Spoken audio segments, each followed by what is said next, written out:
প্রতি বছর ক্রিসমাসের হলিডে সিজনে আলোকসজ্জা দিয়ে নিত্য নতুন রূপে সাজে নিউ ইয়র্ক।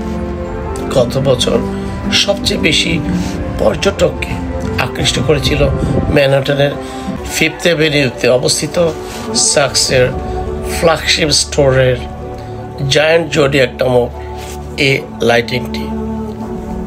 দুঃখের বিষয়, ব্যবসায়িক মন্দার কারণে এই প্রতিষ্ঠানটির প্রধান নির্বাহী এই অনুষ্ঠানটি অনেক আগেই আনুষ্ঠানিকভাবে বাতিল করেছে এই বছরের জন্য।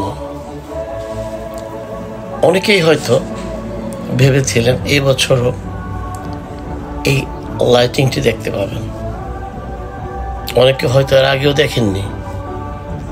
গত বছর যারা আমেরিকা এসেছেন তারাও হয়তো দেখেননি। তাই তো সবার প্রতি খেয়াল রেখে গত বছর ধারণ করা এই লাইটিংটি, অপূর্ব লাইটিংটি আমি আবার ডাউনলোড দিয়েছি।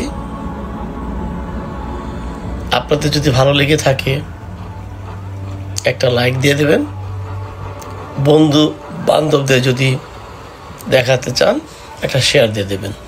ধন্যবাদ সবাইকে, দেখতে থাকুন।